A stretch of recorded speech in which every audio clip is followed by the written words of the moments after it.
Is there Whether they recognize or not. I associate him with his really hair so much. He has a shade. a specific line item? He's still very careful. At the agenda additions? Okay.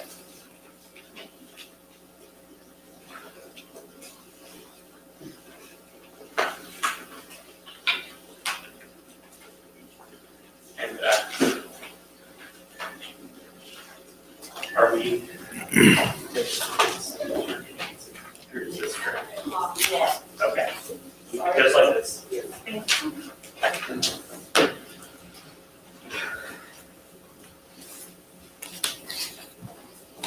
Good evening, everyone. I have 7 o'clock, and I'll call the meeting to order.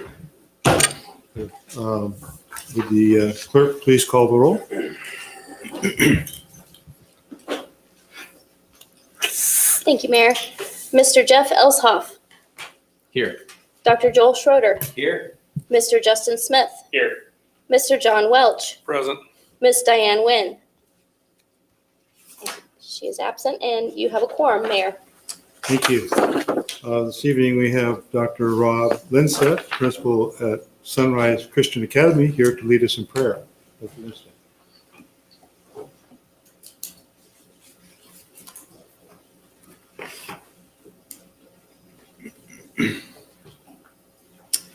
Good evening to all of you. Thank you for the privilege of opening in prayer.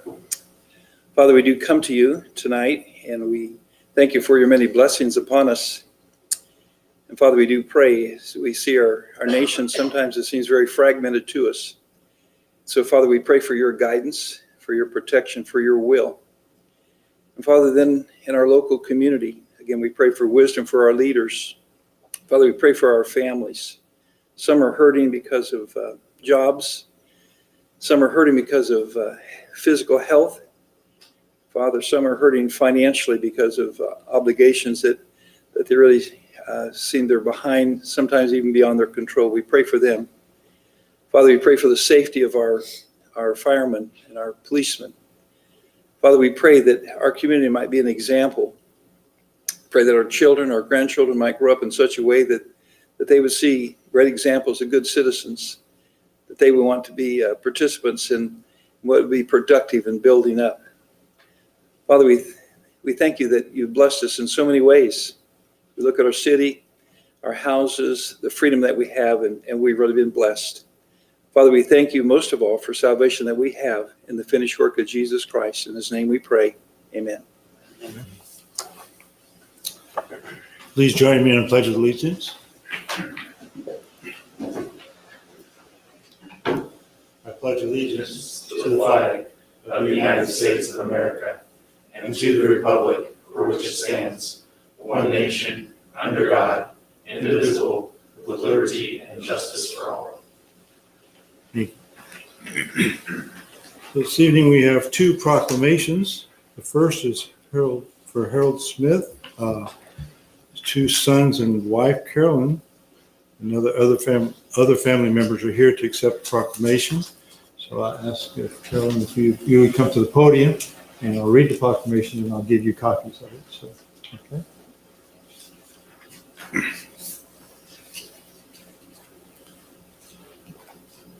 So, the podium. Yes, please. Thank you. Okay, right. To the citizens of Bel Aire, greetings.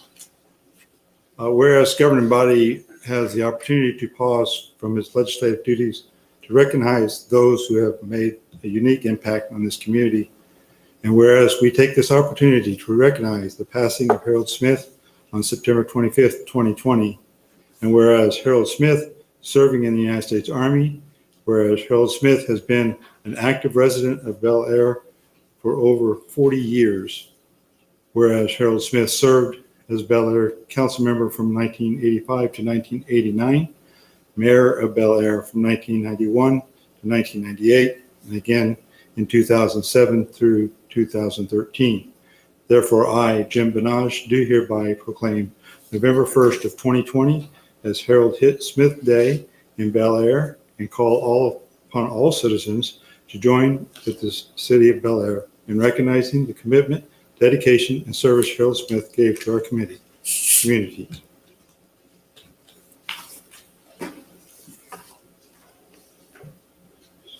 I have 3 copies, one for you and one for each of your sons. All right, thank you. Thank you. Thank you for your service. Ella would be very proud.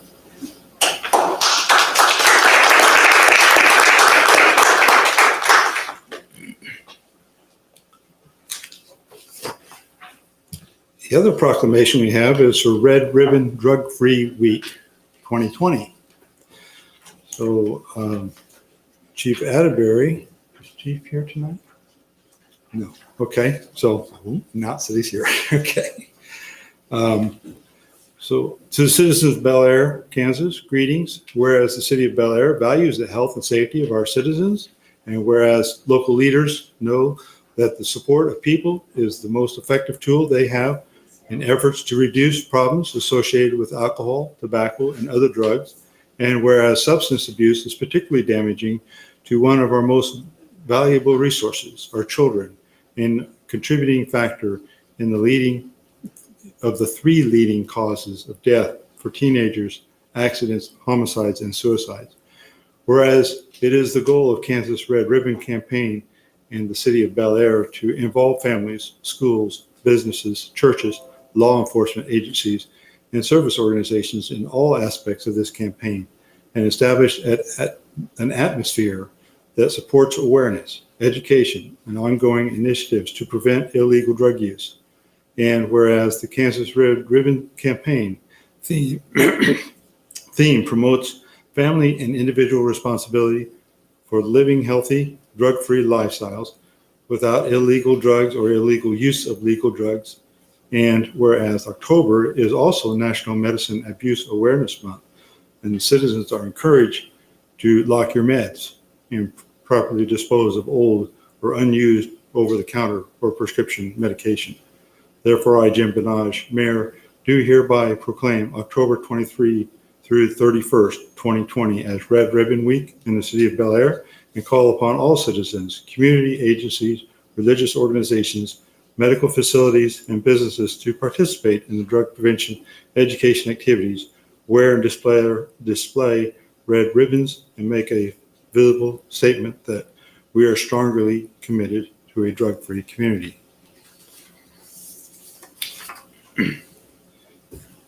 You can pass these to the clerk, please.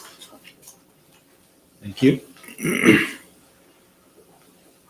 Moving on to item 4 for determined agenda additions. Does the city manager have any other agenda additions or any council member? I have none, Mayor. Mr. Mayor, Mr. Smith. in consultation with our city attorney, she's made me aware of the need for an executive session. And so I'll make a motion for that before we go into ordinances, resolutions, and final action. So before we go into agenda item 8. Before we go into agenda item 12. Okay. Thank you. Is when I'll do that.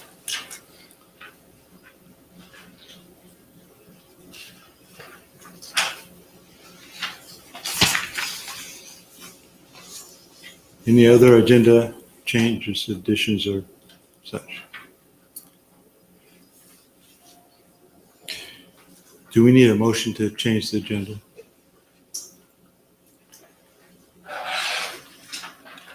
Mr. Mayor, you don't have to change the agenda for an executive session. That Okay. can be an item that is. Okay, okay. All right, very good. Thank you. Okay, I've added it into my notes here, so thank you. Okay, we'll move on to item 7. The consent agenda contains only the minutes of October 6th city council meeting. Is there a motion to approve? Mr. Mayor, I motion to approve the consent agenda as listed and authorize the mayor to sign. I'll second. First and second, any discussion? Hearing none, I'll call for a vote. All in favor, say aye. Aye. Opposed, same sign. Motion carries 4-0. Move on to the discussion and approval of appropriation ordinances. This was a large payment period with much activity. Expenses included water main upsizing along Parkwood through 40th Street, Utility service payments of $555,909 for water tower annual maintenance fees. The TCS for the 3 Ford Explorers in the amount of $101,135. $56,000 to Evergy for electricity to the new Webb Road lift station, and $57,000 for Central Park third staking and water sewer main installation. The rest was operating expenses. Are there any questions for the city manager? Great. I have a slight question. I don't know if we talked about this, but the electricity for the lift station, was that included when we bid out the lift station cost? That was included in the petition. Okay, I did not remember that, and it was a fairly large sum, so I wanted to make sure it was something we'd already talked about. Yeah, I think we included 100 and we worked to negotiate to get it down to closer to 50. So, but yeah, that's part of that project is bringing electricity to it because there's no development around it right now. All right, thank you. That was a good negotiation. Cut it down. Good. Any other discussion?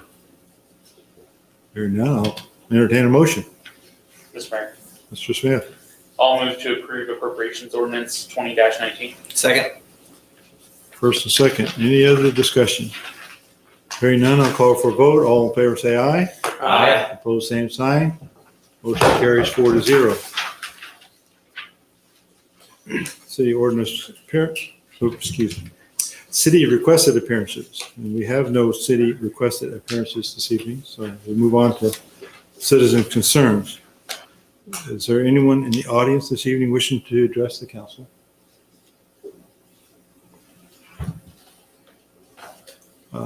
City clerk, did you get any comments sent in? Mayor, we did not receive any. Thank you.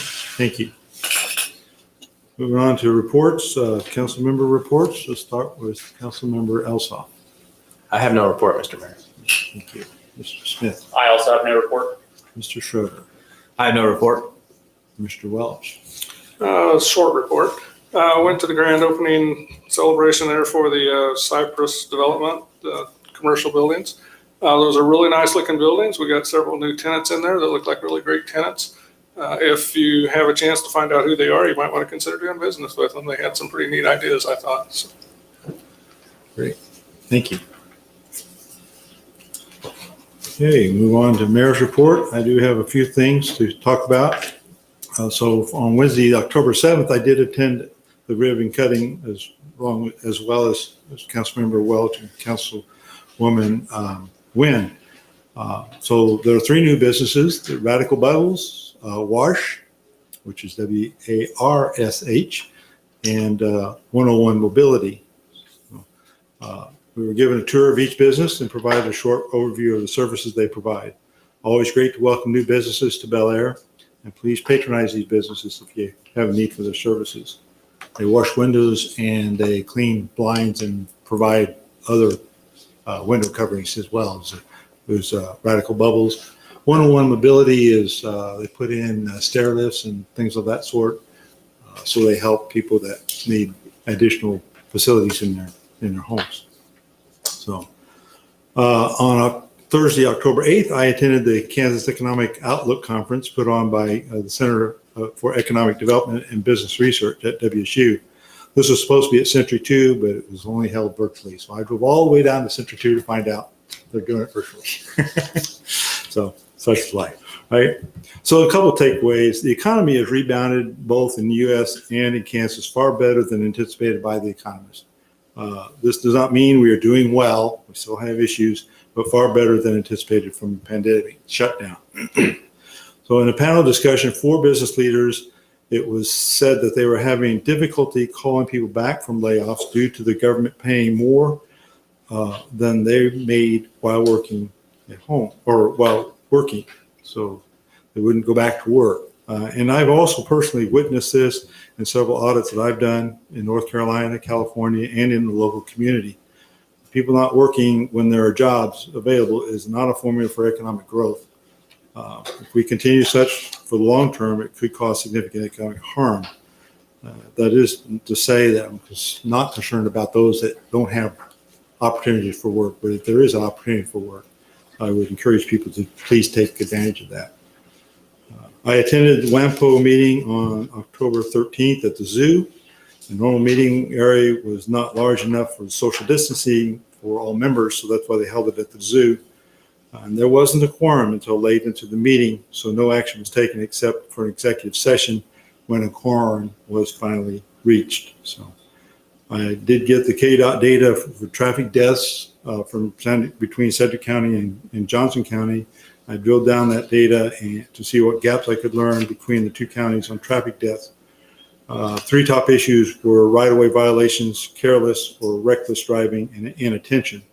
I provide that information back to KDOT for more review, as these high-level issues do not really give us sufficient information from which to develop policy. Others closer to this data may be able to help identify potential policy proposals. There is a safety committee that will meet in early November, and they may be able to shed some light on that. And I also attended the League of Kansas Municipalities conference virtually this week, and a few takeaways. It was last week, actually. So the governor has put together a racial justice commission. A final report from this commission was not made and is not anticipated until the legislature reconvenes in Topeka in January. Some of the known issues being discussed are mental health, training, and racial history and officer diversity. The league's only legislative priority related to this is if it mandates are put on local governments, especially for additional training, then those mandates need to be fully funded by state or federal government. I have asked our city manager to distribute the league's legislative policy as soon as the final draft is published. We approved this draft both in the legislative policy meeting and the final business meeting of the convention. This way all council members have a chance to review it and make recommendations for Bel Aire's legislative priorities. For those who have not seen this, it's about 12 pages long, so it's a bit to read just on its own. Last year, we just summarized our top priorities and submitted them to the legislators. Unfortunately, Ember Enterprises had a customer emergency and was not able to make their presentation on cybersecurity, so I didn't get to do that, which I was looking forward to. But anyway, I did attend the National League of Cities Federal Advocacy breakout. They are focused on encouraging the U.S. House and Senate to provide revenue replacement funding for local governments due to the pandemic. They want this in the next stimulus bill, if one is ever passed into law. There are many in Washington who oppose this idea, so don't know where that's going to go. But that is something that they are pushing very hard. I also attended the Burns and McDowell presentation on addressing critical infrastructure in uncertain times, as well as the Ike Transportation Update presentation by KDOT Secretary Lorenz. The Ike Transportation Program completes and replaces the old T-Works program. I've asked our city manager to bring that presentation to a future workshop. It's about an hour long, but very informative, especially the last half, as that is where we learn various programs and some overview of what those programs do. And that would be great for Bel Aire to keep in mind as we consider more infrastructure projects. Then on Wednesday, October 14th, I attended the Utility Advisory Committee. Bill Moss complimented UMC, who did the work on Eagle Lakes in the manhole rehab project for their excellent attention to the neighborhood. In one case, there was a fence went over an access area. Several times during the project, they had to remove that section of fence and then put it back when they were done. They did this each time with great care. There was a short discussion about our contract with CCUA. With all the changes we are seeing developments both in Bel Aire and Park City, as well as sewage treatment upgrade, it may be a good time to review that contract. I suggest that CCUA might take that lead on that review. And lastly, there was a discussion about composting, and I have no idea if there's support in Bel Aire for a composting program. So I suggest that CCUA may want to research this issue. I did attend the Fall Fest on Saturday, and it was a smaller crowd than normal, but I think it was probably about what we could anticipate. Seemed like more people are interested in the cars than most anything else going on there, but that was good. I think, we have about 50 cars there? Yeah, for the car show. So that was very good. And on the COVID front, it looks like Sedgwick County is no longer declining in cases.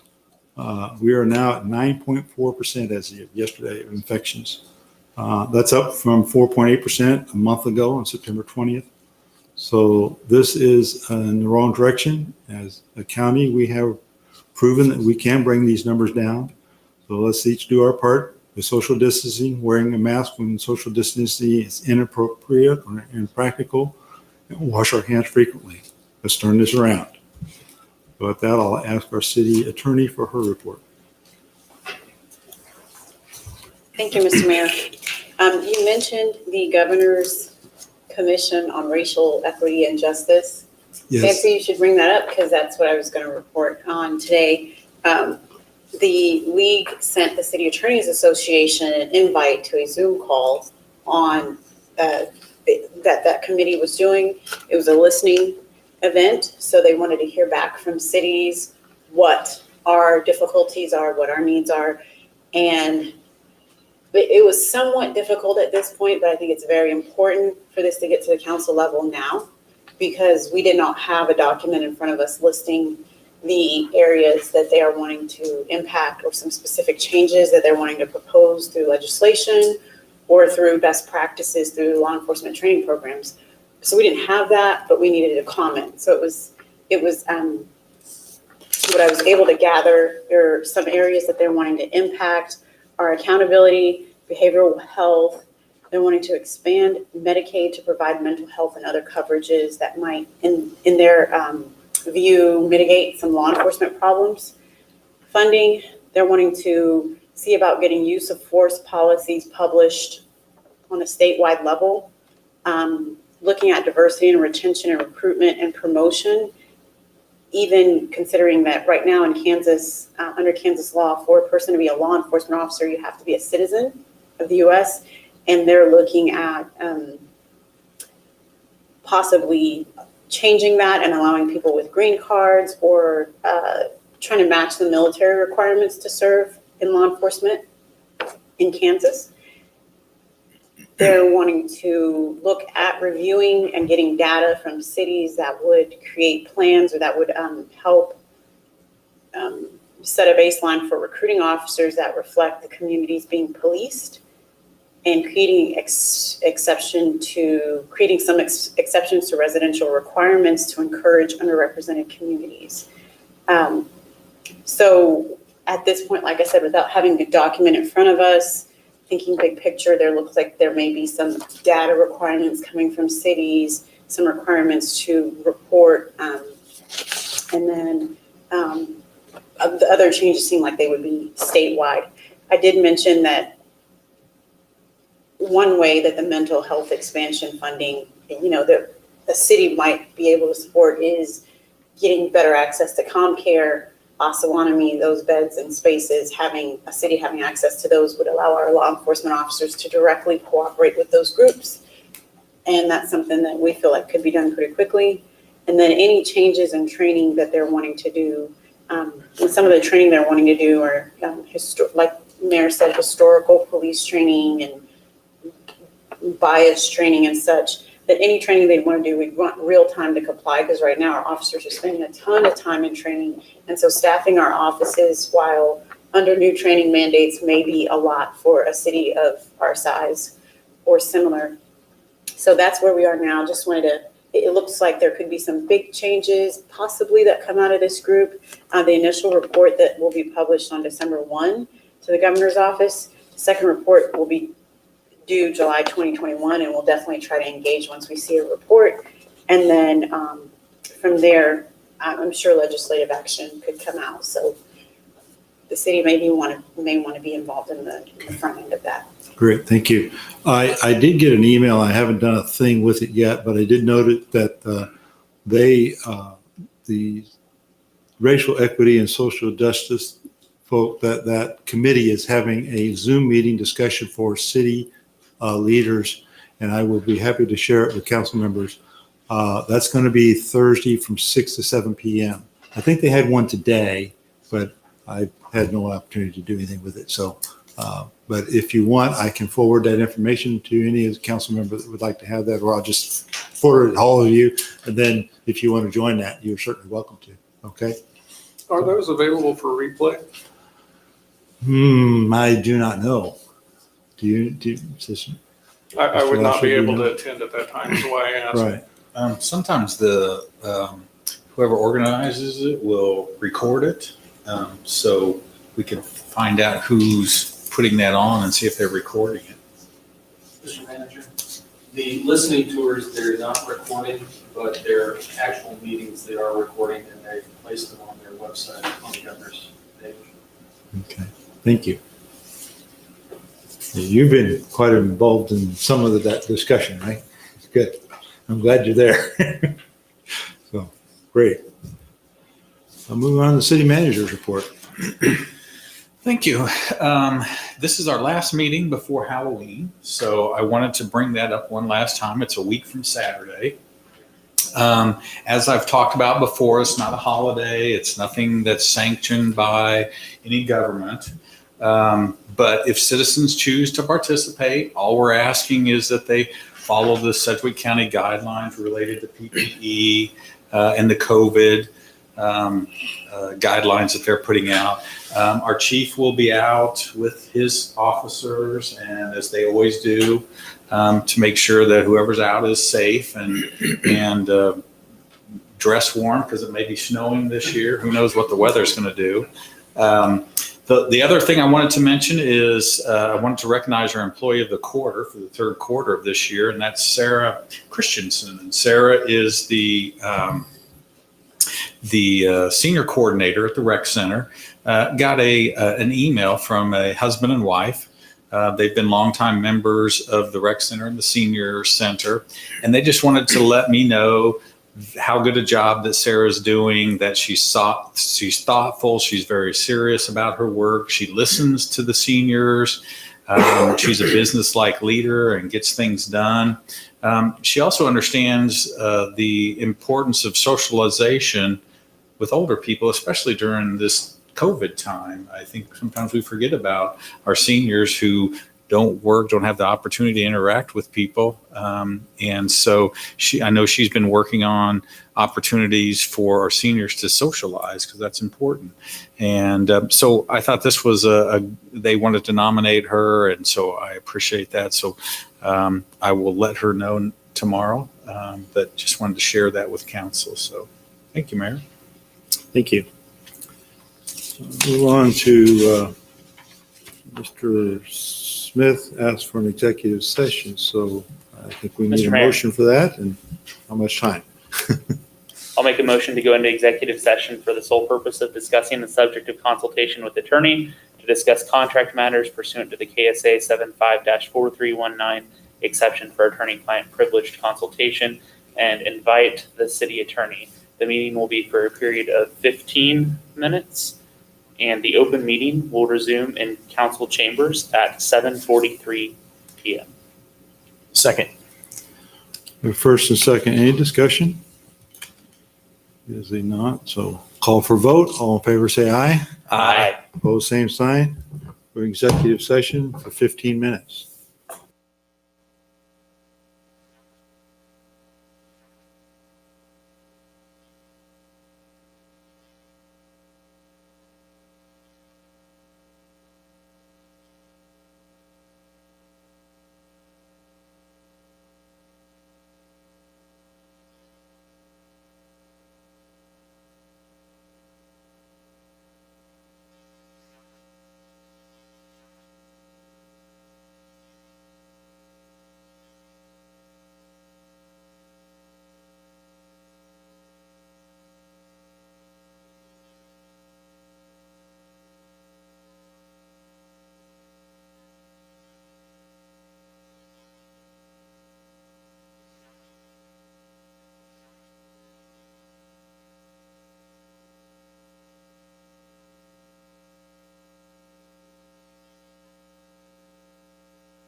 what everybody does. It's time. It is time. They're standing out there waiting.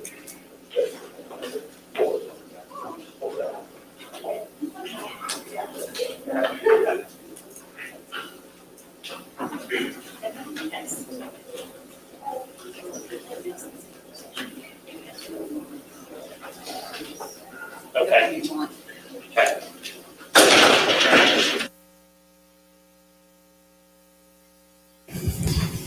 I'll call the meeting back to order. We held an executive session. No binding actions were taken. We'll move on to ordinance resolutions and final actions. Mr. Mayor, Mr. Smith. I'd like to make a motion to go into executive session for the sole purpose of discussing the subject of consultation with attorney to discuss contract matters pursuant to the KSA 75-4319 exception for attorney and client privilege consultation, and inviting the city attorney, the city manager, and the CFO. The meeting will be for a period of 10 minutes, and the open meeting will resume in council chambers at 7:55 p.m. Second. First and second, any discussion? Hearing none, I'll call for a vote. All in favor, say aye. Aye. Motion carries 4-0. 3-0, I'm sorry. I did not hear that. I didn't ask for opposed, so that was my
Okay, we held an executive session. No binding action was taken, and I'm calling the meeting back into order.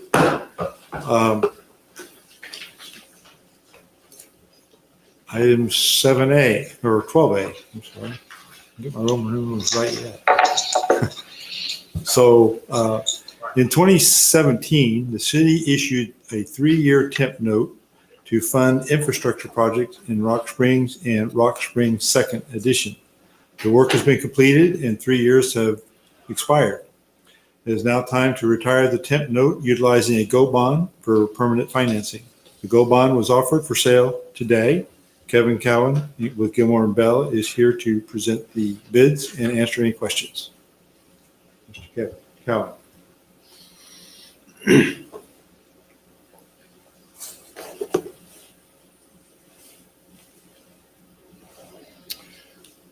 So I think you have probably in your packets ordinances and resolutions that relate to these issues, and those were distributed last week as sort of final documents, but without final numbers from the results of the sale. So mostly I want to focus on the results of the sale.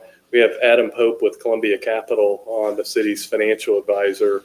And Adam, I guess I can jump into this and you let me know what I miss when I'm talking about the numbers. But we'll start with the general obligation bonds. And as the mayor mentioned, these are to permanently finance projects that were temporarily financed with the 2017 B temporary notes. So the results of the sale, only one bid, and sometimes that would maybe feel like a negative, but it was a really good bid. It was from R.W. Baird, which is an investment banking firm out of Milwaukee. Their bid, and we award the sale based on the lowest true interest cost to the city. So and that includes interest and costs of doing the deal. So what's the lowest cost to the city? And their bid, true interest cost, and this closely equates to interest rate, was 1.637%. So 20-year bonds sold for basically 1.6%, which is pretty strong. Included in this bond issue, in addition to the permanent financing on the 2017 B projects, there's a refinancing of 2011 A general obligation bonds, and that's maybe where you can get an even better feel for how successful the sale was today.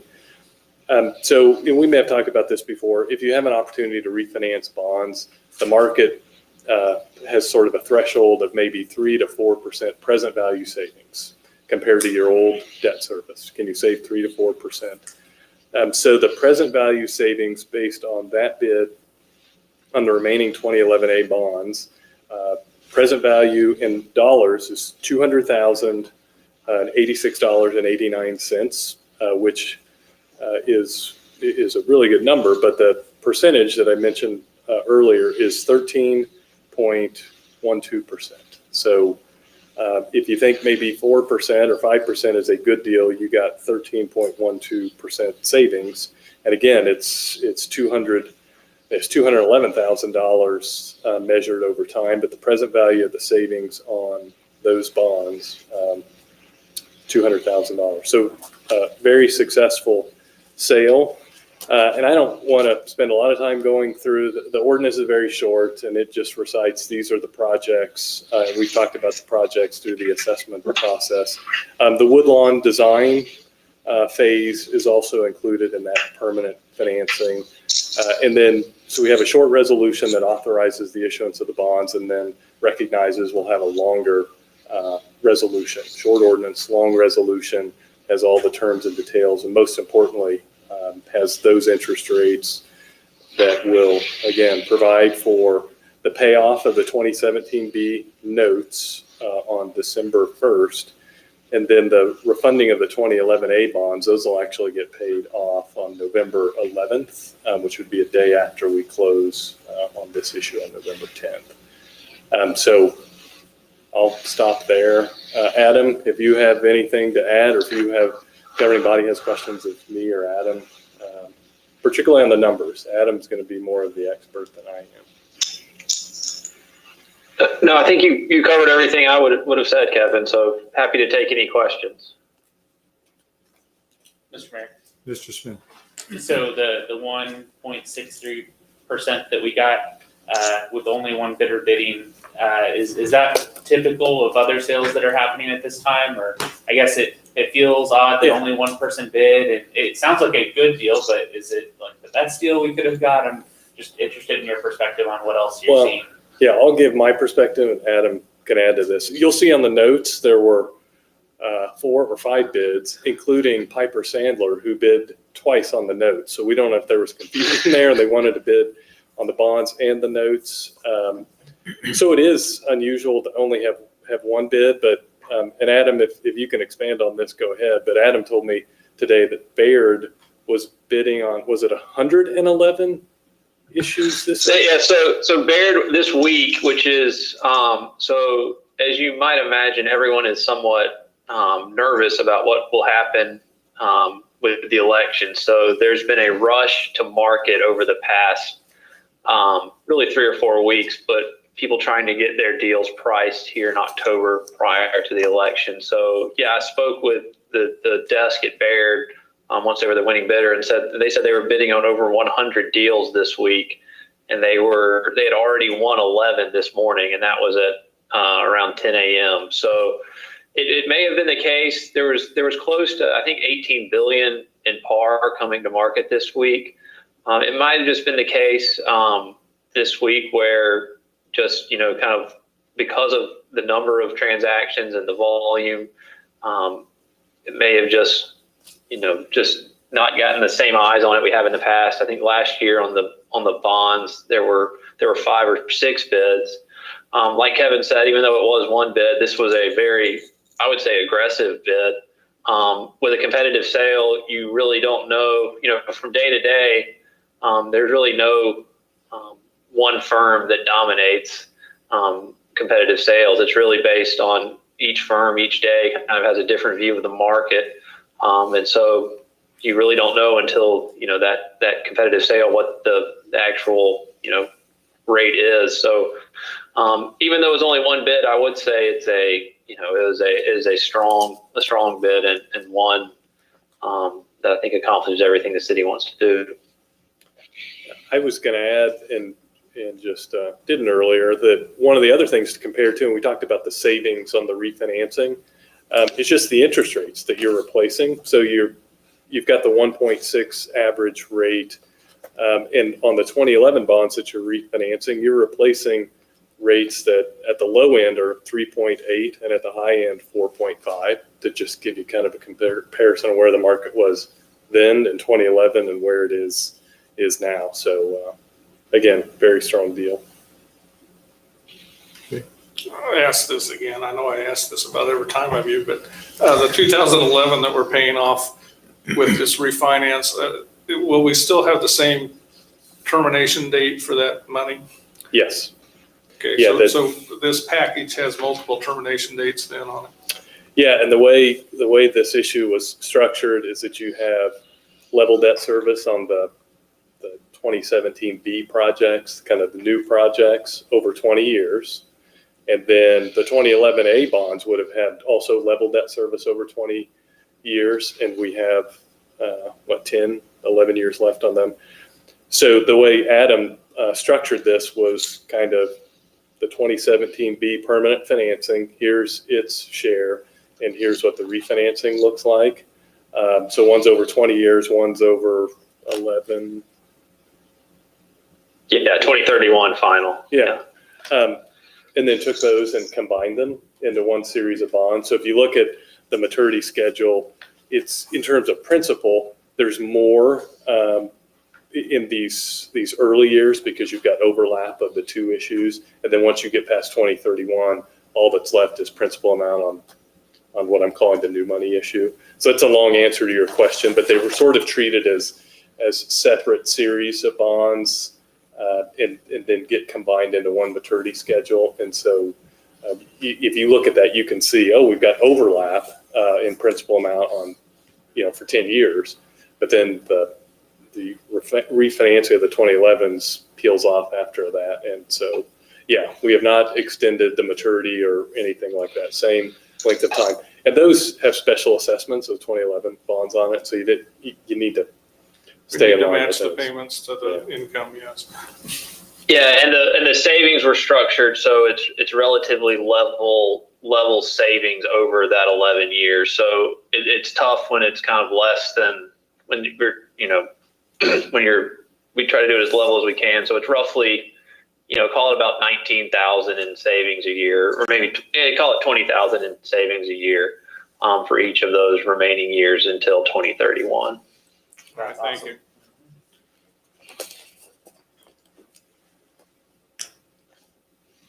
Any other questions or discussion? I'll entertain a motion. Mr. Mayor, Mr. Smith. I move to approve an ordinance authorizing and providing for the issuance of general obligation or funding and improvement bond series 2020B of the city of Bel Aire, Kansas, providing for the levy and collection of an annual tax for the purpose of paying the principal of and interest on said bonds as they become due, authorizing certain other documents and actions in connection therewith, and making certain covenants with respect thereto, and authorize the mayor to sign. I'll second. First and second, any additional discussion? Hearing none, I'll call for a vote. All in favor, say aye. Aye. Opposed, same sign. Motion carries 4-0. So again, that was the ordinance, which is very short, and it contemplates that now you have a resolution that really has all the terms and details in it that we just talked about. Right. So that's item B. So resolution. So any discussion there? Mr. Mayor, Mr. Schroeder? I move to approve a resolution prescribing the form and details of and authorizing and directing the sale and delivery of general obligation or funding and improvement bonds, Series 2020B of the city of Bel Aire, Kansas, previously authorized by ordinance number. Do we have ordinance number? 659. 659 of the issuer making certain covenants and agreements to provide for the payment and security thereof, and authorize certain other documents and actions connected therewith, and authorize the mayor to sign. Second. First and second, I'll take Mr. Walsh's second, but thank you. Any additional discussion? Hearing none, I'll call for a vote. All in favor, say aye. Aye. Opposed, same sign. Motion carries 4-0. Item C, I think the city is issuing a 3-year temp note to fund new projects at Rock Springs Phase 7, as well as the Woodlawn reconstruction. The temp note was offered for sale today, and Kevin Cowan with Gilmore and Bell will share the results. Yeah, so similar process today, took bids on the temporary notes as well as the bonds, and we referenced it earlier. There were 5 bids, I guess, if you count 2 bids from Piper Sandler. But the winning bid was Country Club Bank, and their true interest cost, which again was the benchmark for awarding the sale, 0.55%. Their coupon, what's actually going to be the rate on that, is 0.42%, but your effective borrowing cost is 0.55. So again, really low interest rates. You've borrowed for the Rock Spring and maybe even more importantly, the Woodlawn, a large Woodlawn expansion project over the next 3 years at 0.55% is the bottom line result of that. So any discussion on item C? Entertain a motion.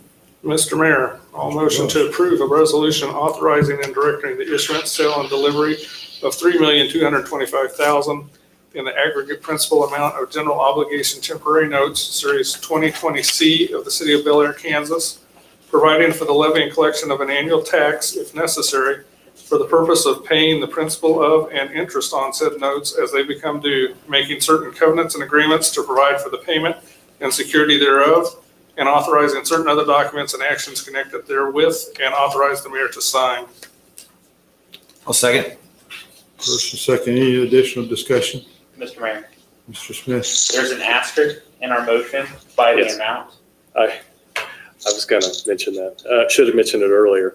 So when the documents went out, we used an estimated amount on principal amount, and we don't know whether somebody's going to bid a premium or whether they're going to take all of the available discount.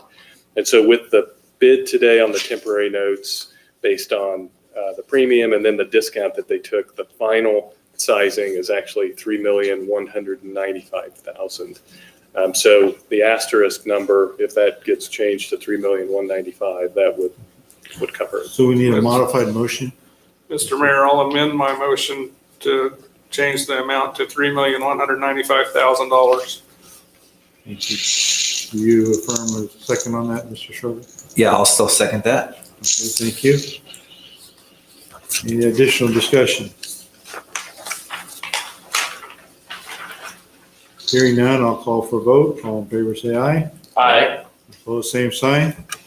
Motion carries 4-0. Item D, the city owns and maintains rights-of-way and easements for public utilities owned by Bel Aire. Private utility companies such as Evergy, AT&T, and Kansas Gas also utilize Bel Aire easements for their utility service. As a result, the city enters into franchise agreements with such companies. The agreement is up for 15 years and outlines the responsibilities of each party.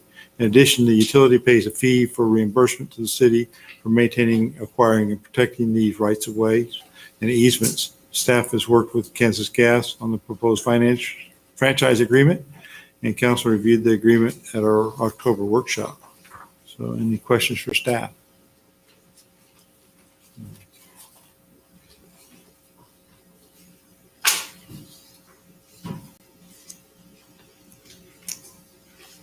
Well, I'll entertain a motion if there's no discussion. Mr. Mayor, Mr. Elsa.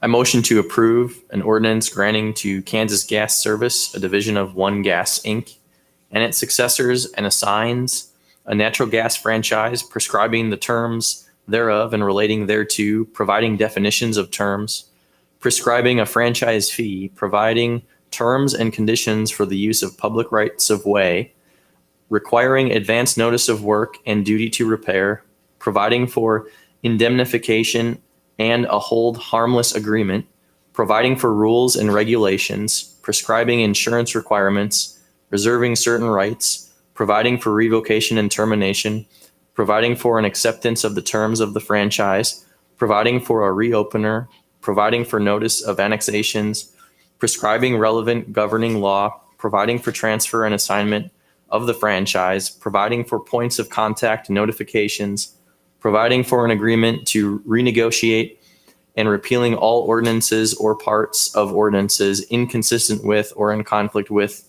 the terms hereof, and advise the mayor to sign. I'll second. First and second, any discussion? Hearing none, I'll call for a vote. All in favor, say aye. Aye. Aye. Opposed, same sign. Motion carries 4-0.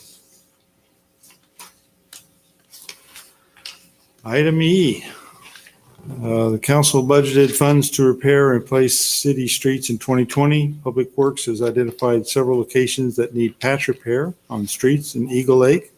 Quotes were requested from 3 companies and 2 responded. Our city engineer is here to explain the work and answer any questions. Good evening. At our last meeting, we did accept the bids for the Batten Street replacements, had funds left over. The projects identified in this Eagle Lake rehab project is, some of them have been on our list for a year or so, identified through citizen concerns, calling up to the city and said, please take care of my street. Others have been identified as staff went through the Eagle Lake neighborhood and performed crack sealing and thermal crack repair. So that's how the project was developed. It's a small enough project, we're able to get it done this year. Future projects will be coming next year. I don't anticipate any more this year because of the weather and the timing. But I did want to bring this to you sooner rather than later. Mr. Mayor. Mr. Smith. I know earlier this year we approved some funds with, I think, PB&J to do some repair, some thermal crack repair on Westlake. which is, I think, the same Eagle Lake area. Is this continuation of that work, or can you just maybe highlight where the area is and how it's different from that? That is correct. It is different work. It is over and above, beyond the scope that we had prepared, or that I'm sorry, it's a long vacation. The work provided in this quote is above and beyond the work that we had approved earlier this year. It is different locations, patch repair. So the previous one was more just strictly thermal crack repair. Okay. The previous was on the west side of the lake. Is this both sides of the lake or still on the west?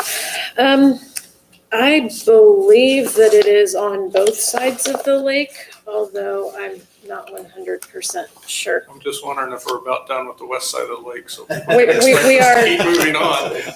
I don't have a copy of that bid with me, but it is, we are moving on. We are pretty much done with that, the whole Eagle Lake area, both the east and the west. That was kind of some of the spirit of my question, just trying to understand exactly what they're going to repair. I'm just interested. Sure. And, kind of what are we getting for the funds? I fully support. Certainly. And I will. To patch our streets, but I'd just be interested if you could send that to us. Yeah, definitely. I will definitely keep that in mind for future reports as well. Excited to have some extra money left over to do this. And Yeah. so I'll make a motion if we can move on to that. Certainly. Anytime you're ready. Make a motion to accept the quote from PP&J Construction at a cost not to exceed $16,460 for street repairs in Eagle Lake and authorize the mayor to sign.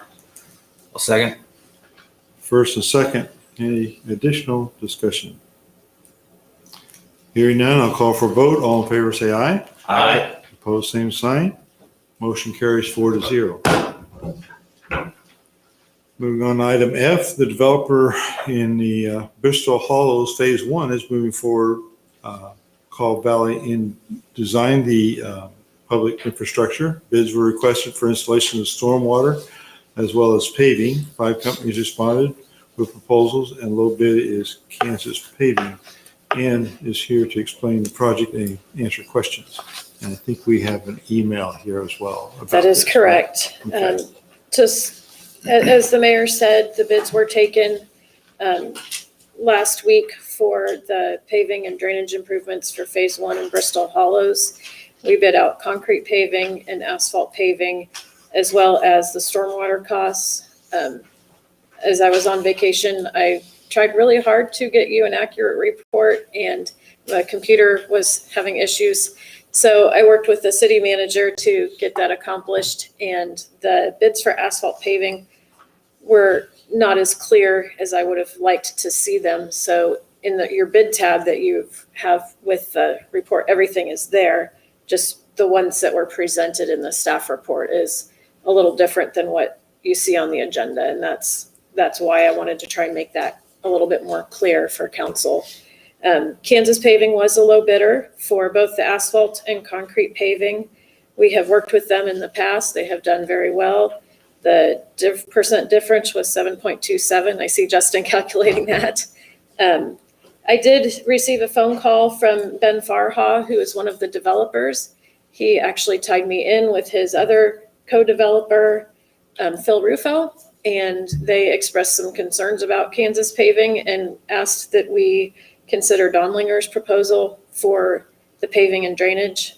Their email is in front of you, and the city doesn't have any concerns with either contractor. However, we do like to work with developers and try to keep them happy. So I request that you consider the developer's request. If you have any other questions, I'm happy to stand for them. I'm confused. On the agenda, we got a different price than on the report that you sent, or I'm reading the wrong report. So the report that I sent, the total price is actually the concrete paving.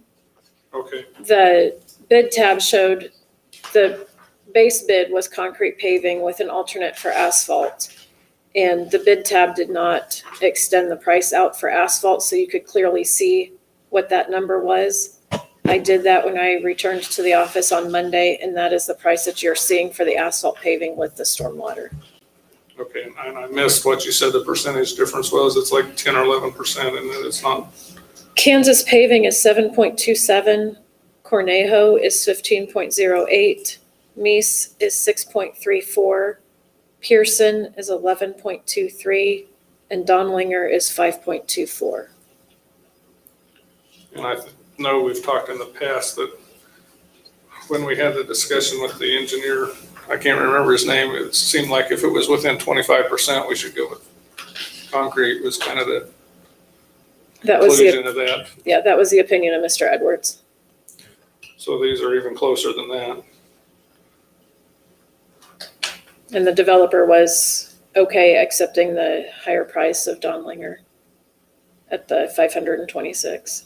So he likes them that much better because he's just going to pass all this on to the buyers, right?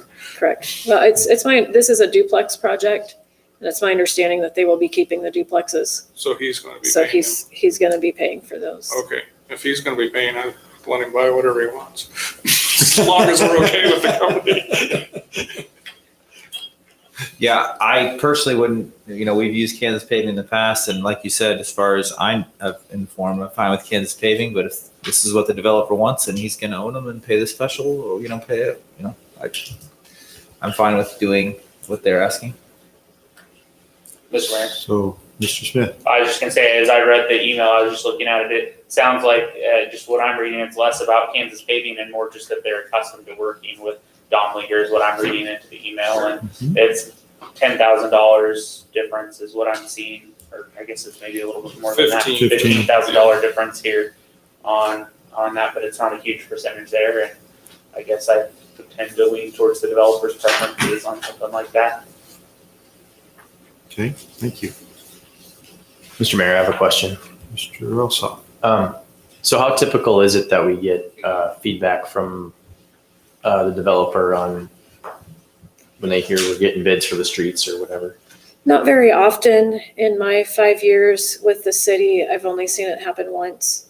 And that was with the Deer Run project. I think we've probably bid out 10 to 20 projects. So it doesn't occur very often. Okay, thank you. Mr. Mayor, Mr. Smith. I'd like to make a motion to accept the combined bid from Donlinger at a cost not to exceed $526,716.13 for paving and stormwater installation in phase 1 of Bristol Hollows, and authorize the mayor to sign all related documents. Second. The first and second, any additional discussion? Hearing none, I'll call for a vote. All in favor, say aye. Aye. Opposed, same sign. Motion carries 4-0. Item G. When the city contracts for public infrastructure to be installed, it's very important that the work is done to city codes and engineering specifications. As a result, the city hires an engineering firm who employ professional inspectors. Our city engineer requested quotes from 4 companies for construction observation in phase 1 of Bristol Hollows. 2 responded with Bowman Engineering being the low bid. So Ann is here to answer any questions. So as the mayor said, I did solicit quotes from 4 companies. MKEC responded that they were too busy and they did not have the staff to dedicate to this project. And Schwab Eaton responded that they did not have the time to provide a bid for us. So they were still very thankful that we had contacted them, and I will definitely contact them for future projects. So for this project, we have 2 quotes, one from Garver and one from Baughman. Baughman was the low on this project. They have inspected quite a few projects in the area, the most recent one being Central Park 3rd. I've been very happy with their work. They have good communication with both myself, the contractor, the engineer, and the owner, and I would recommend that you accept their quote for the construction inspection for Bristol Hollows. Mr. Mayor, Mr. Smith. was there any feedback from the developer on this? I know sometimes we do get a request from the developer to select a certain construction observation company. There was not. I know they do. I have talked to them recently, and they have used Baughman in the past, and we're very comfortable with them. Mr. Mayor, Mr. Schroeder. I move to accept the quote from Baughman at a cost not to exceed $21,700 for the construction, observation, of paving and storm drainage in Phase 1 of Bristol Hollows and authorize the mayor to sign. I'll second. First and second, any additional discussion? Hearing none, I'll call for a vote. All in favor, say aye. Aye. Opposed, same sign. Motion carries 4-0. Item H is, since Batten Street is a major reconstruction of a city street, our city engineer felt it would be beneficial to hire a construction engineer to oversee this project. And requested quotes from 4 companies for construction observation on Batten. 2 responded, with Garver Engineering being the low bid. And Ann is here to explain their work and answering questions. This will be in addition to the $309,000 that we've already approved to do this project. So, but I still think it's very important we have that good oversight to make sure that we don't have subsurface problems or any other issues that come up in construction. But go right ahead with anything you have to say about it. So kind of the same thing applies on the previous item with MKEC and Schwab Eaton. They were very thankful and would have provided quotes if they had the time and the staff available. I normally provide the construction observation services for city projects, but I frankly do not have the time right now due to other commitments to spend the time needed out on the project to ensure a good quality project. Garver, we have worked with them on multiple projects, have been very happy with their services, their communication, working with both the contractor and the engineer owner. So I would ask that you approve their contract for this project. I think, at least in my short time, this is the first time we've done professional services for observation that I can recall anyway. Is this something that, you know, in the time you've been here, have we had to do this very many times, or is this pretty rare with Batten being a particularly large project? I have not been nearly this busy in the previous 4 years that I've been here, so this is a fairly new thing. We did go out for the bids instead of just soliciting one, as the council's desired multiple bids for projects. On development projects such as Bristol Hollows, most of the time we coordinate with the consulting engineer that did the design process.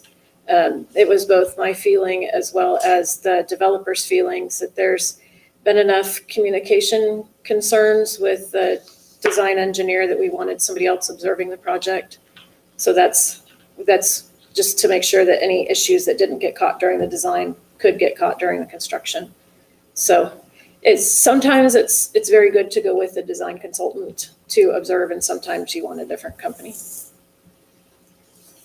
So just to add on to that, it's actually a good, very good problem to have that Ann is overloaded with work. That means we've got a lot of things going on in development. And I have had this conversation with Mr. Lasher before that we should never be afraid to do these kind of offload things when we find that we have a professional person that's overloaded like this, because we need to make sure that the city keeps moving along and we're not holding things up because we can't get to it. You know, that becomes a bureaucracy that people say, well, it takes forever. It takes long enough to get things done. We don't need to add to it by restraining this resource. So I really applaud the city manager and city engineer for going out and getting this bid to help make sure that we get this project done right. Mr. Mayor. Go ahead. Mr. Smith. I was just going to add to that. I also am excited that, we have this type of problem where we're replacing such a large section of street that we need somebody dedicated to making sure it's done really well. And, when we're making this type of investment, we don't get to do it very often. And so having that extra dedication to making sure it's done correctly and, done right the first time and is progressing as quickly as it can, so that residents are inconvenienced for the least amount of time, I think is a fantastic idea. Mr. Mayor? Mr. Schroeder. I would also, say I'm very excited that she's so busy that we need to do this. And if this is something we're doing not that often from time to time, definitely very in favor of it, because your other option is poor quality or hire another engineer or something like that, which is, of course, significantly more expensive than what we're doing here. So it seems like if there are times we get overloaded, a cost like this from time to time does seem actually very cost effective for the city. They were supposed to start this project yesterday, correct? Are both of these companies available immediately? That was my initial projection. I am still working with Kansas Paving to find a start date for them. My projection at the last meeting was the absolute earliest that they could start. I still need to have a public meeting with the residents so they understand what is going on. Both Garver and Baughman are aware of schedules and are available to work as either starting tomorrow, which it's not going to happen, or next week or in the next couple of weeks. They're both very aware of the schedules. Garver actually contacted Kansas Paving and talked to them about their process and had a good understanding of how the construction project would proceed. Thank you. Mr. Mayor, Mr. Smith. I move to accept the quote from Garver at a cost not to exceed $16,815.25 for construction observation rebuild on Batten Street and authorize the mayor to sign. Second. Who was second? Mr. Zelsnow? Thank you. Any additional discussion? Hearing none, I'll call for a vote. All in favor say aye. Aye. Opposed, same sign. Motion carries 4-0. Item I, the current phone system in City Hall is 20 years old. Public Works and Rec Center are not part of the overall system. When the pandemic hit, staff realized how outdated our phone system had become. Our finance director realized it was time to update our phone system and spent the last few months reviewing options and meeting with companies. The city received CARES funding from Sedgwick County, which will cover this expense. And Ted is here to explain options and answer questions. I think the mayor summed it up just right there. I had a lot of help. Yeah. Our current phone system does just about enough to be called a phone system. It can answer the phone, it can transfer calls and take voicemail. As you know, there's a lot that goes on in the world, and a lot of improvements that happened the last 20 years with phone systems. I'll kind of go through the bids and we can open up to discussion. There's really two types of phone systems: on-premise systems and cloud-based systems. On-premise is simply the equipment is held inside of City Hall or the location that it'll be. The cloud-based system, all our emails are on cloud-based systems, is basically the internet, a server pretty much in the clouds. So I received 5 different quotes. We'll kind of start at the top. Comlink is an on-premise system. They're with NES phones. That's the same exact phones that we have right now. So our staff's familiar with the products. High Touch Technologies, they kind of have a different all-premise system that they want to install equipment at each facility instead of just one big one at City Hall that transfers over to our other facilities. So that's kind of their diagram. Now the cloud-based solutions are a little different. Idea Tech is a cloud-based platform. I don't know exactly how to explain a lot of this to anybody that hasn't experienced Microsoft Teams. A lot of different businesses use Microsoft Teams. It's pretty much a platform where you can video chat. You can chat via just a normal text, but you can also choose the options to have phone system through a cloud-based system. So Idea Tech is pretty much the phone element of that system. So it would be exactly like you have a phone on your desk, but instead when you pick it up, instead of it run through a wire, it'd run through the internet, and you'd be able to control it on your computer screen. Meaning, if I wanted to call Ty, I would just double click Ty's name on the screen, and it'll pick right up, and he can call instead of dialing his whole number. You're not going to remember anybody's numbers. Yeah, not really. Yeah, I still remember my best friend's number, but it's hard to remember my wife's cell phone number at times. So from grade school, so it's interesting. So a lot of these cloud companies are popping up. Microsoft Teams, we currently utilize Microsoft Teams. They have the ability to add phones. The hardest part about that is I'm sure there's a lot of companies out there that work with Microsoft Teams that can supply the hardware, but it's hard when you don't talk to a rep that can explain the system and what they're going to do. If we wanted to mimic Microsoft Teams with phone system, I'd probably go with Sumner One. They have pretty much the same platform, but through their system instead of Microsoft Teams. So the idea would be if we went with Sumner One, we would just exclusively use that program. If we went to Idea Tech, we save a little bit of money on the month-to-month basis, and we still utilize Microsoft Teams, but the phone system would be through Idea Tech. So I know this is a lot all at once, but I just wanted to do a quick summary of all the companies that submitted bids, and then we can have a discussion on whether or not we would like to go cloud-based or keep it on-premise like we currently have. Mr. Mayor? Mr. Schroeder. It seems like the first thing we should maybe discuss is cloud versus on-premise, right? I think until we kind of get clear on that, discussing the individual companies is, the second step. Does council agree that we should do that order, or are there other thoughts? Yeah, I agree with that. Yep. Yeah, I agree. That's fine. That's a good start. Mr. Mayor, Mr. Smith. I might just ask Ted, if you, since that's kind of where we want to start the discussion, can you talk a little bit about your thoughts on, what are the capabilities that the city gets with on-premise versus what are the capabilities that the city gets from a cloud perspective, and Sure. why are you thinking one way or the other? Sure. So I like to say you guys are the board of directors of about $13 million business. And you got to look at models of your business that this phone system is going to be for the next probably 20 years. Let's not get the one we're currently retiring is 20 years. We're probably not going to get a different system in the next 20 years.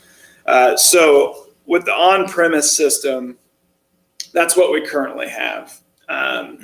They've gone a long ways of being able to forward a call. So if I need to work from home, I'll just type into my desk phone, call to my cell phone. Every time it rings, it'll ring my cell phone. So that's usable when I have to work from home. What your decision, cloud-based versus on-premise, is probably going to be is if probably some of my staff can work from home, meaning do we want a citizen calling in to City Hall and then maybe occasionally one of our staff members working from home and answering the phone and able to help out a citizen from her or his home. That would be more the cloud-based solution we're looking for, because all you need is an internet connection for your phone to work, and you can answer the city's main line pretty much or get transferred calls to that. So do you see maybe one person downstairs to get the in-person traffic and two other utility clerks at home working? Or do you see over the next 20 years, we're continuing model of what local government has been, where we have a full 3 people down there at all times? That would be kind of my understanding of cloud versus on-premise, and what you guys should probably dictate to me versus me dictate to you. I have other ideas, but I'll wait for your comments. Well, that's pretty consistent with my understanding, and I think that the big difference is, with the cloud solution, the phone can come home with you as part of your mobile phone, or, part of your computer or whatever, if you need to work from home for some reason. And with the on-prem solution, you can kind of get there with the call forwarding, but it's just not the same type of experience. So I appreciate that summary. And I would assume there's many other applications, some of them no one's thought of yet, including me. So if Ty's on he's working, but he's in some sort of, he's out of town working at some kind of event or whatever, the cloud system, as long as he's on the internet, he might as well be in his office as far as the phone system goes, right? And that would include all employees, no matter where they're at working. It's like they're never not in their office. And so just having the internet being able to be the touch point to connect seems to make the most sense. The way after looking at everything, it seems like the on-premise solutions here are like, this was the way it was going to be done 20 years ago, but now 20 years has passed and now everyone's going to move to the cloud, the system. So whether we do the cloud system now or 10 years from now or to whatever, like we're going to move to the cloud, like that's the way it's going to be. And it seems like by getting the on-premise system we are still going to be behind, and so we should go from what we have, which is very, very old, to what we're going to do now, and just skip the middle step. I could be talked out of that, but that's how I'm seeing it. So while I think one day we might have more people working from home, we don't even have to make that decision right now. It's not like we're going to get this phone system and suddenly we're going to send everyone home. I mean, Ty needs to decide what of his employees and thinks that's appropriate for, and whether we have the phone system that can do it or not, he's decide. Ted has people that work for him. He can decide what's appropriate or whatever. But it seems like the max flexibility here is to me, I'm not sure why we wouldn't want to go there unless there's just, other reasons I haven't thought of. Yeah, just as an additional comment to that, I'm in the middle of an audit in Mexico right now. And I learned something about Mexico cell phones, that most of them, it's not all of them, but most of them won't even get on the phone if they don't have Wi-Fi available. They won't use cell tower technology. They've actually just kind of leapfrogged away from that. So it's kind of interesting that, going with the cloud system, my only concern with the cloud system, and maybe the contracts say this, maybe that they haven't got to that point, is what's their guarantee for maintaining service and backup and those things in the cloud? Because I know sometimes they don't always manage that or own that. Are you talking? Maybe others know this better. Yeah, maybe. Cloud storage, or are you talking just the reliability of the cloud system? Both storage and reliability. Okay. Your reliability, we have fiber hooked up to the city building. Reliability, I've never had my internet, except maybe occasionally for a few seconds. And that's something that I would have to take you with all the meetings I've had over the past month and how they explained, and Justin might be better on their security, but it's pretty much what they do is they install a box that makes sure you have enough internet power to make all the calls you would. That kind of separates, and Justin might be better at this, but what they were explaining to me is they have a dedicated type technology that can help facilitate clear and concise connection with your phone system within the building. Now, when you take it home, you're at the mercy of your home Wi-Fi and internet connection. But as far as our 3 buildings, we should have sufficient. I've been told we have definitely sufficient internet capabilities to handle a phone system. Yeah, I could be misunderstanding this, but I think based on what I saw, all of the solutions at least had some component that relied on the internet. And so internet availability is going to be a factor in the phone system reliability going forward, no matter which option that you pick there.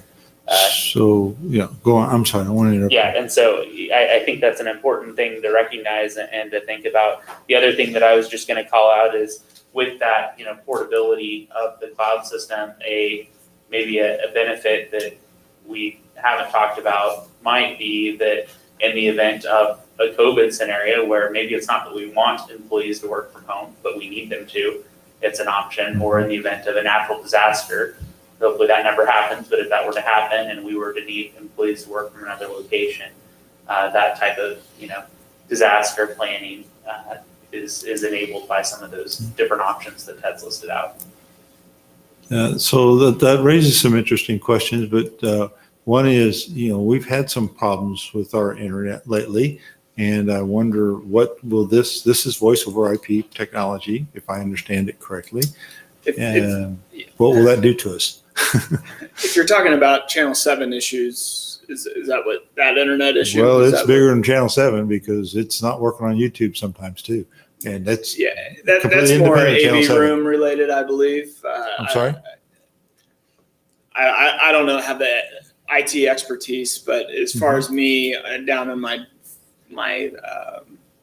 I can down in my office, I don't have any internet problems. It might be with the videos, the AV room, and again, I'm not an IT guy, but I know Tristan's been round and around with several different people trying to figure out the best way to shoot video to Channel 7 and online platforms at the same time. I think it's a different beast than than phone systems would be. Mr. Mayor, just to address that, I think the troubles we're having on the audiovisual as far as the streaming and whatnot is not because the internet's not fast enough. You know, there's just like a lot of things that could go wrong, and things have gone wrong. And I haven't worked with them recently, but the things that could go wrong, there's a lot of them that the internet's fast enough. Does that make sense? So we've had plenty of bandwidth here Plenty, to manage overkill this. bandwidth. Now that we have fiber, we got ridiculously fast internet, is my understanding. I guess I've never done the download speed test here, but if we really have fiber, it's incredibly fast. And so there's no way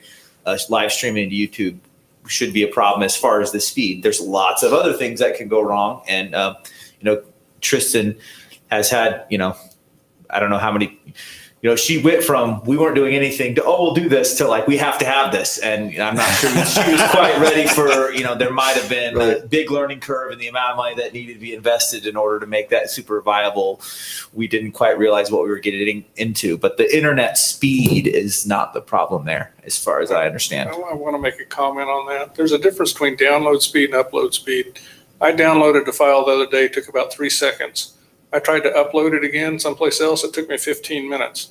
So there's a huge difference in the service they provide going which direction you're going. That's true. Yeah, that's always true. So like at home, you might get 90 down and 10 up or whatever. And so if you want to stream something, you probably want to have at least a certain amount up. And with fiber, we should have plenty of upload speed for that. And for the in the video, the call system just doesn't require that much internet. Video just is such a heavier thing. But we have fiber here. It should not be a problem. If we didn't have fiber here, we could probably do it. But so I just. And fiber is really not the relevant thing. It's what the service provider limits you to. Yeah, that's right. What you pay for. What's and I their think fight? we pay for plenty here. So are we kind of leaning towards wanting more of a cloud solution? Yeah, I think, based on the information and just the context of what we're doing, overhauling the phone system in this building and the other buildings that the city owns, I think it makes sense to take that leap forward with the technology and go that direction. I don't think it makes sense to stick with the old technology when there is a difference. There's a difference here. So Yeah. And I echo that. I think it's the right thing to do too. I have my concerns with cloud technology, but it's not this. So. right. And if one thing is relevant is the one-time charges versus monthly totals, the difference between the two. I think we need something with an on-premise solution, and kind of was we could charge pretty much everything on the one-time charge, and then our ongoing fees would be pretty much the same of what we're currently paying. The cloud-based, you pay per user, and you're looking at going up, depending on which one you choose, maybe $300 a month. Again, with the size of our company, that's something we can budget for and continue on for years to come. It's not a huge expense that we would necessarily have to move mountains to fund. However, it is something to note. Well, along those lines, though, are there in the future additional expenses that we need to be looking at for this system if we went with this cloud, or any system that we're looking at here? So most of the on-premise systems Comlink comes with a 5-year warranty. High Touch is 7 years warranty. I think most of them have some form of warranty as far as equipment goes. The best part of cloud-based is there's really nothing, other than an update or two, which the Idea Tech and Sumner One had, and I'll have to look through it. I don't know off the top of my head, but they don't have any type of upcharge. What they quote is what they'll charge you, and that's for the next 5 years. It might go up as the cost of business goes up, but that cost you see there will be the next 5-year cost. So that's a 5-year contract. So I don't have a crystal ball on outside, but. So that's a 5-year contract. I believe so, yeah. Okay, so is that per user? Like the monthly total there for Idea Tech is $720 a month per user. So that's 19. So that's for 19 users? No. It's $19 per user. Okay, So if we hire someone else, of course, it'd go up per user. okay. Mr. Mayor. 18, Smith. sorry. I was just going to say, that's really good to know that that's kind of a 5-year contract because, you don't know what might happen in 5 years. Right. Sometimes prices go up, but sometimes with technology, things actually get cheaper. And with cloud technologies, as more people go there, you might actually see that cost per user go down over time, or it might go up. You can't really predict it different than some things where the cost always goes up. In some cases, I've actually seen cloud services get cheaper as you capture some of those economies of scale. Mr. Mayor? Mr. Schroeder. I'm wondering if, Ted, is it worth, now that we're thinking cloud, for you to go back, look at the cloud thing again? I know do you feel like you'd be able to do a better presentation on the cloud-based systems if you had another time? You're like, no, I've spent a crazy amount of time on this, and if you sent me back, I wouldn't spend one more minute. The direction is nice. The information I have right now. The direction is nice. The only thing because we are using CARES money, all this needs to be spent by, they just extended it November 30th of this year. I would, doesn't mean we can't do this. I just have other things coming down the pipe. So you'll see me a lot in the next month. So I can go look back at different cloud-based solutions. One thing I would like to do, and I probably should have done, is research Microsoft Teams Cloud a little more. We can maybe see exactly what that involves, just because the city currently uses that platform, and I'd probably have a better idea of how much we wanted to move towards that. I can also jump, dealing with City Hall's different beast of dealing with Public Works, dealing with Rec Center. I haven't had heart-to-heart conversations with Brian at Rec or Dave at Public Works and what they think, if a cloud base, is there any issues? So I wouldn't mind if you table it. However, I would request, if we could have a discussion when I come back. I'll produce the same report, but maybe we don't. We'll get the best we can, but we don't draw it out longer than another meeting, because we really are up against kind of a deadline with the COVID funds. Mr. Mayor? Because something I was considering, Ted, you're like, well, the Microsoft Teams, so we need implementation, might want to hire someone. I'm wondering if we could use the CARES money to hire that person. Yeah. And if that would be the case, then that might help us out as well, because I understand you can't spend a bazillion hours with implementation here. And so I just didn't know if another, if you think we need to approve one of these tonight, I guess I'm okay. I just thought maybe a few more phone calls on your part might make you feel more confident on which of these that you want. Because I would hate to approve something and then you go back to implement it and you'd be like, well, man, now that I know this, I really wish I would have, whatever. So I'm kind of asking about tabling it almost for your sake as much as ours. I appreciate it, and I really didn't know this conversation could go many different ways. Money versus, so I think we've done our job and presented the clear differences was the cloud, and I'll come back with probably a shortened report, what I found out, what's needed. We make a decision, we go with it. If that makes sense with you guys. Yeah. I want to ask you something. Sure. Did you say IdeaTech was built on top of Microsoft Teams? No, that's a little bit in my brain. It's a very similar product. It's only phone, so you would open a window and it would just be your phone system. Both products. And I'd probably be using both products if at the same time, because what the savings is, you don't pay for the video chat, all the bells and whistles. So you just get the phone pretty much. So that's what would made it a little more. So to make a fair comparison, then the IdeaTech would have to have a cost added to it for the Microsoft Teams. Well, the Teams, so we have Microsoft 365 already for our email hosted, and we pay $5 per month per user. So that comes with. Teams is free until you add in the phone service. Okay. So the quote on Teams is pretty much, let's buy everybody a desk phone and add the service. and then I'll run around and try to fix everybody's problems, which I don't really want to do. That's too much to ask of you.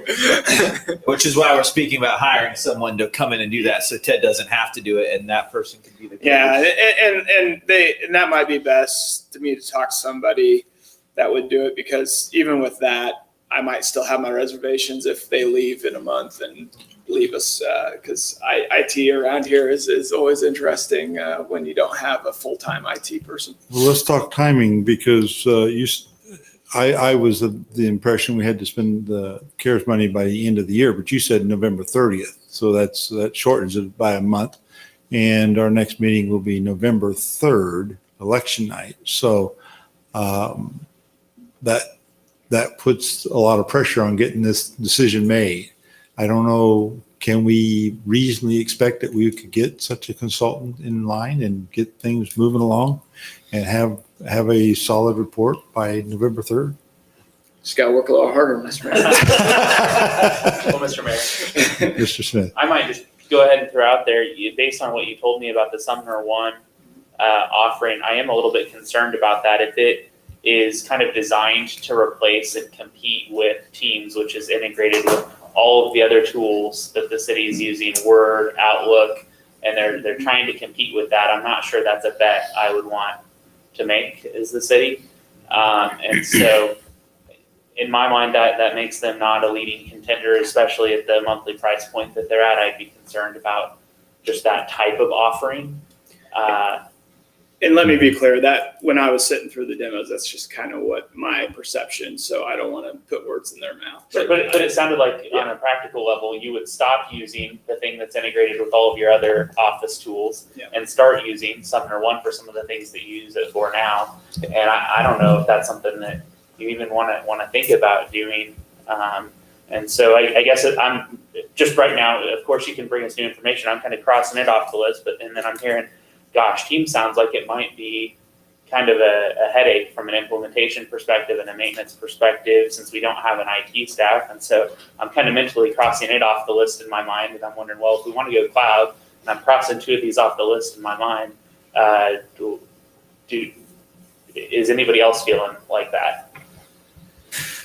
I'm actually leaning more toward the Teams if Ted's confident that he doesn't have to do a bunch of work. So if he thinks that someone can come in for a month or two and train everyone, then I think having Teams because it'll be fully integrated with everything else.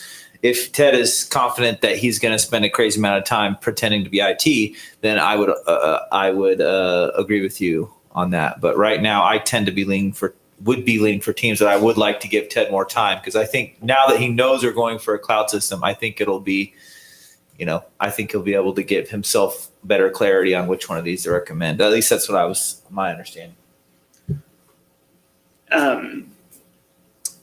Because we do talk about time in the short, I will put, and I guess I will put a majority of my focus in that statement right there. Let's see between this and this. I'll still follow up with the other cloud-based services, but I'll try to answer those two major questions you just asked at the next council meeting. And if that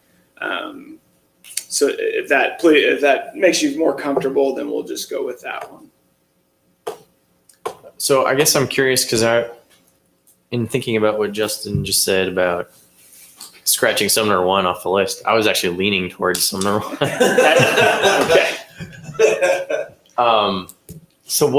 Okay. So if we did Teams, and you mentioned the infrastructure, having to add phones and all that, I forget exactly what was the difference between what you get with that versus what Sumner One produces. So what I like, and great company, we work with them. They're our copier provider, Sumner One, and what the best part about them is they're a professional outfit that I can make one call to, and they fix my stuff. That's what I really like about it. Not that Microsoft Teams and Idea Tech isn't, but it's just a little bigger company than the other, not Microsoft, but than Idea Tech was. So if we were to go 100% tonight, I'd probably lean towards you to make a recommendation. If you had to make a choice tonight, just for my my own fail-safe feelings. And I understand what you say with Microsoft Teams. We're currently utilizing it. I don't think it would mean much for us to switch platforms at this point. It's still pretty fresh in a lot of people's minds. Microsoft Teams, so it's not as integrated with our day-to-day life as you might think. However, it is present. Ted, You one of the mentioned something things. about Sumner One. I'm sorry, it's got a slow start there on you, Jeff. That's right.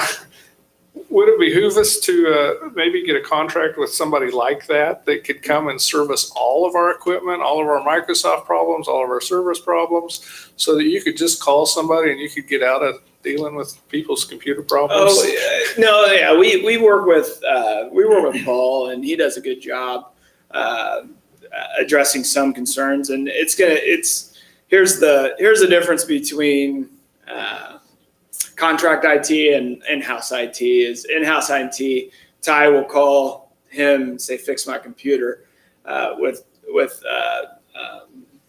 our current IT contract, Ty can either talk to me or talk to Paul. So we always work in kind of a circle. So that's where I was saying, if it's Sumner One, they just call directly to the company, and I'm not really involved at all.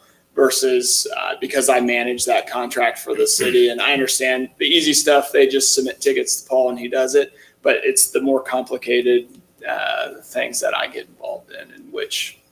Okay, I'm just thinking that we're growing as a city and we really need you for your principal job. Sure. Yeah, in a previous life, I actually did farm that out to a company, and they gave us a support. And this was 15 years ago. They gave us an online support. We were in Hutchinson, Kansas. They were here in Wichita. And whenever we had any issue with our network or our computers, they were on it right now. I mean, there was no lag. They had a staff of people that did this for multiple companies, and we were just one of several. So the service provision that they provided was just excellent comparing to the previous IT person we had before, where we didn't know when they were going to get around to anything. So, and I'm not saying that we have that situation, but I'm just saying that was night and day difference. It was huge for the operations. That's where the almighty budget comes in. So you can have a really good contract IT. You can have a really, it's right. It's give and take a lot of that stuff. Mr. Mayor, it sounds like, are we solid on this discussion that we're going to table this till the 3rd, and that's okay? Ted's going to come back, give us an abbreviated thing, which of these he's super confident with. We'll make a decision based on that presentation on the 3rd, and is that what we settled on? I just want to make, Well, if that's the will of the council, then we just need a motion. Jeff didn't get his question in a while ago yet. Oh, yeah.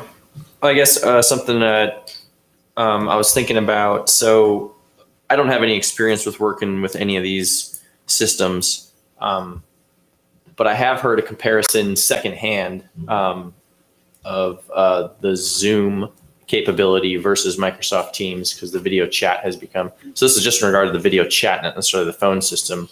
But what I've heard from people that have used both is that at least at a personal level, obviously, I think that the system for the city may be different, but as an individual, when you have to log in and that kind of thing, what I've heard is that Microsoft Teams is very inconvenient because you're constantly having to log in and do things, whereas Zoom is quicker. I was just curious, is there anything like that as far as the interface that each employee would have with this system, or any of these systems that struck you as something that might be part of that evaluation of what you would favor one over the other, or anything like that? And I understand exactly what you're saying. Nothing glaring that's going to bother. The problem is we're dealing with different generations. For me, it's pretty straightforward. The Idea Tech was very simplistic, which my eyes drawn to simple stuff because I'm a very rational direct person, so that draws my eye. However, nothing seemed too cumbersome. Adam Pope was at Microsoft Teams. That's how you saw him today, our financial advisor. So pretty simple, and I just logged in up here and had him on. So if we have to go to remote meetings again, will we go back to Zoom or would we use Teams? Don't say that. Well, you're saying we're headed for the future. How do we do remote meetings and not public probably access? Zoom, because it's more conducive to those types of meetings. Teams would work definitely, but probably Zoom, because we still have the year subscription. So if that runs out, probably Teams. Mr. Mayor, I totally agree with Jeff on the personal experiences people he knows has. I like Zoom a lot better than Teams, but like, I think on like when you're working on Microsoft all day long and you're already logged in on your computer and everything, I don't think there's going to be much of a difference. Whereas Zoom, it's like, okay, me and this random person are going to talk. We don't normally communicate. Yeah, Zoom is a lot easier, but I think in this work environment, I when you're already logged on to your Microsoft email at that computer all the time anyway, I doubt there's a significant difference other than the fact that Zoom does better job on a green screen than Microsoft Teams does, but I bet nobody cares about that. Does Teams interact with anything else? Like the recent the group of cities, I can't think of the name of them right now, that just had a meeting. Would you be able to get into that? Or can you connect Teams to Zoom, or they're just one, you have to have whatever everybody else is using? No, to example, Adam's our financial advisor. I just sent him a link and he clicked right on and he was right there today. So it's pretty standard. Mr. Mayor?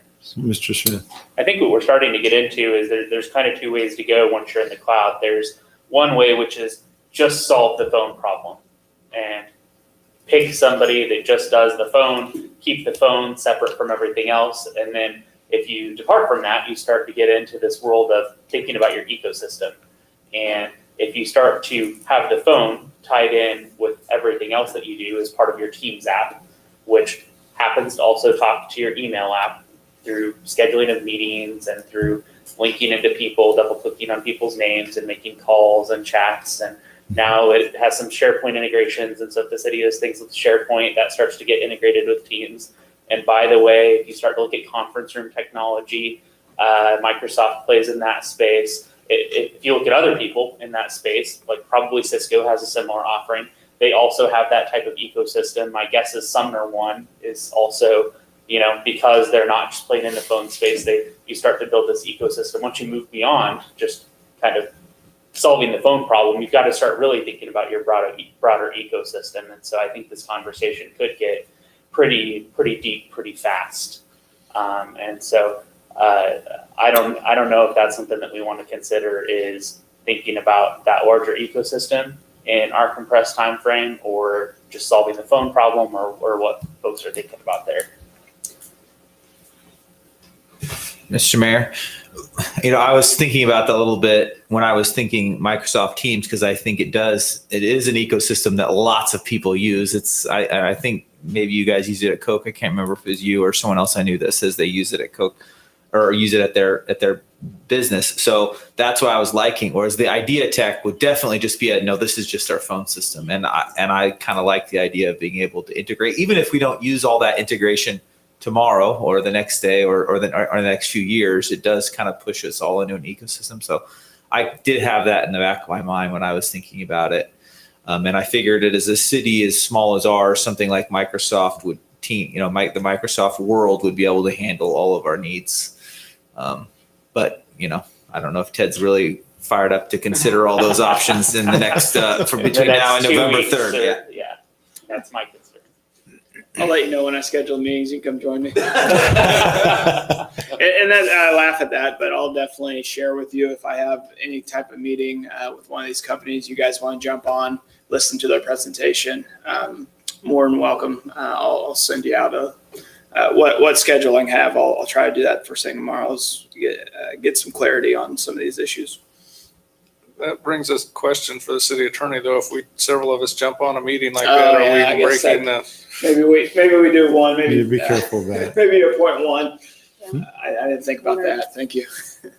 Yeah, one or two, or if you have a way for the public to be able to access it by posting a link that the public can That's get. even more work now.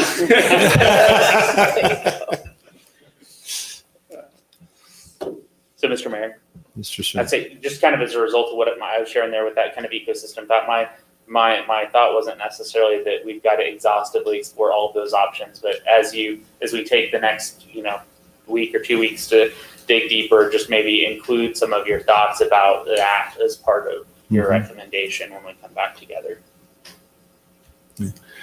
So just a comment to some of the discussion I heard here. I have never used Microsoft Teams, okay?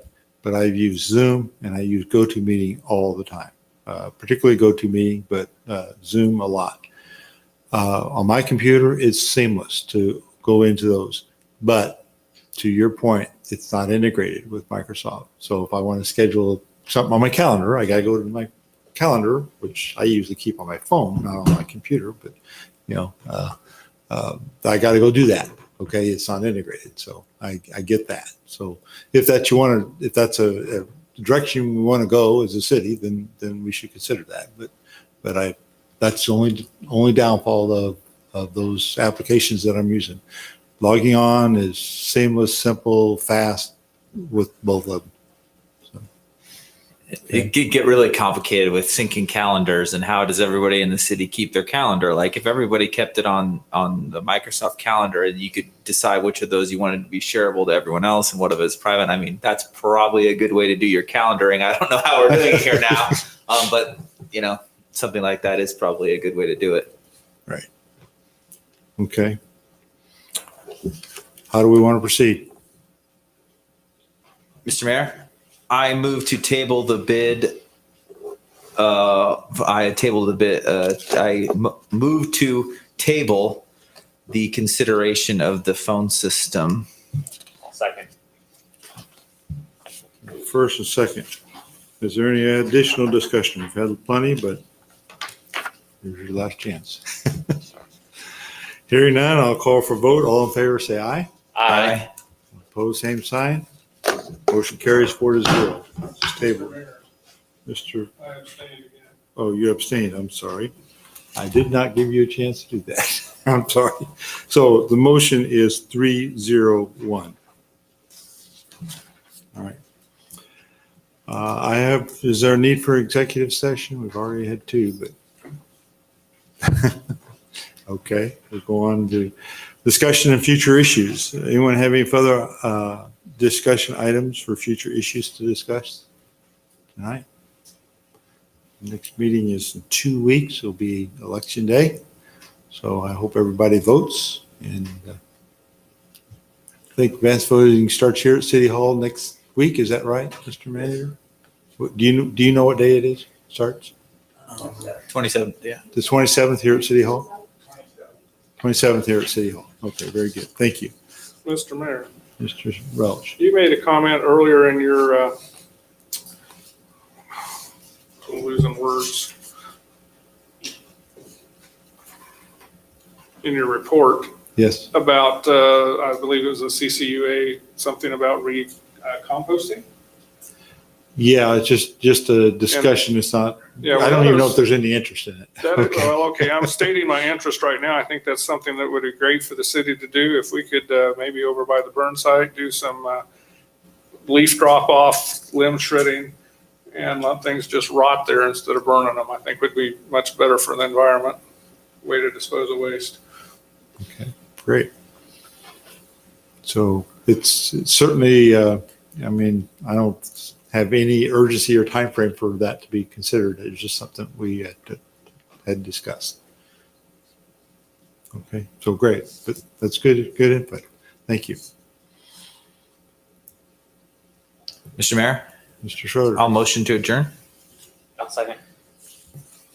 Motion and a second to adjourn. Any additional discussion? Hearing none, I'll call for a vote. All in favor, say aye. Aye. Opposed, same sign. Motion carries 4-0. Thank you, everyone. We will see you in 2 weeks. I would love to be on